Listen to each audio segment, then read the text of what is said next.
Are you battling with weight loss? Can't keep those love handles at bay? Or can't you lose those extra few inches? You know, there are reasons why you can't just melt off body fat, but maybe you can. In this video I'm going to explain you how you can melt off body fat like butter, with butter. Okay, let's start off by looking at how your body melts off its own fat. Our adipose tissue stores fat in the form of triglycerides. To melt fat off your body, you have to first quote-unquote release it. This happens by a process called lipolysis, which breaks down those triglycerides into glycerol and free fatty acids, or FFAs. Lipolysis gets triggered by hormones like glucagon, epinephrine, norepinephrine, ghrelin, growth hormone, testosterone, and cortisol. Glucagon is the counterpart of insulin that rises when our blood sugar levels are low. It makes the liver convert stored glycogen into glucose and increase free fatty acid utilization. The key hormone when it comes to body composition is insulin, which regulates the storage and distribution of nutrients. If it's constantly elevated, then we won't be able to burn fat and will actually be more prone to depositing it. Insulin gets released in response to rising blood sugar levels so that it could bring it down to normal. This happens by consuming high amounts of carbohydrates, very little by lean protein, and not at all by fat.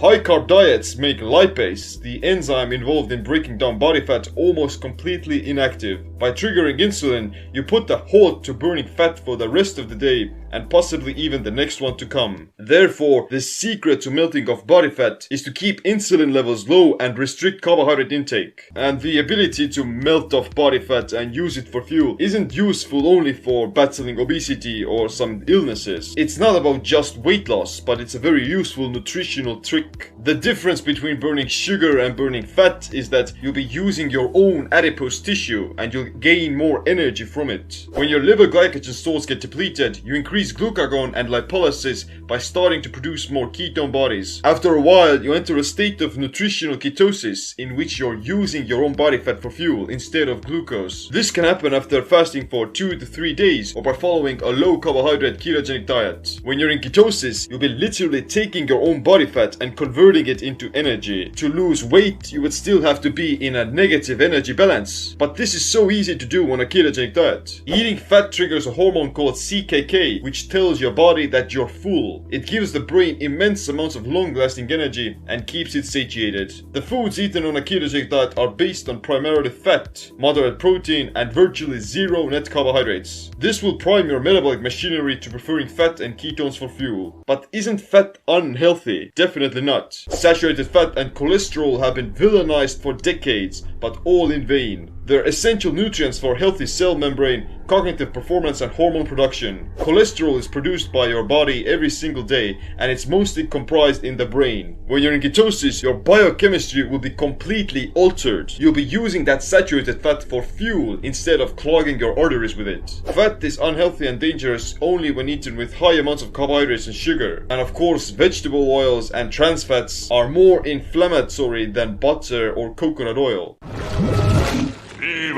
As you can remember, the hormones that trigger lipolysis are all dependent of the consumption of fat. The best testosterone boosting foods are high in cholesterol and fat, such as eggs, red meat, fish, and butter. Another satiety hormone is ghrelin, which won't get released in the presence of CKK. In 1 gram of fat there are 9 calories, whereas 1 gram of carbohydrates or protein has only 4, less than half the amount. So of course it's easy to presume that eating more fat makes you fat. But it's also easy to make false presumptions based on that. High carb, low fat diets with no fiber can lead to leptin resistance. You can eat copious amounts of sugar without even feeling like you've eaten something. The signal that you've received enough calories disappears into the void and gets silenced by your subconscious mind, whose motivations urge you to keep on eating because your brain is starving. Now, eat a tablespoon of salted butter or coconut oil and you won't get any cravings whatsoever. You'll light up your taste buds and feel amazing, but you won't enter this vicious cycle of wanting to get more and more. Fat feeds your brain and keeps it nourished. The foods eaten on a ketogenic diet will keep you satiated and extremely satisfied. Protein, fibrous leafy green vegetables and healthy fats will give you more energy and keep you full. But for me, the ketogenic diet isn't about losing weight or staying ripped or anything like that. It puts you into a fat burning mode by default.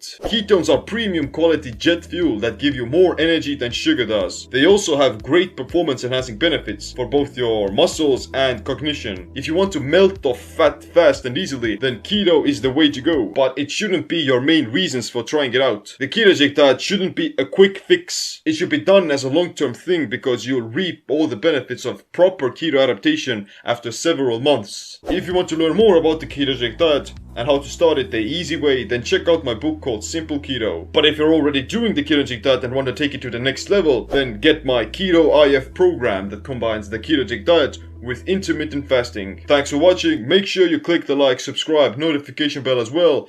My name is Seem. Stay burning fat. Stay empowered.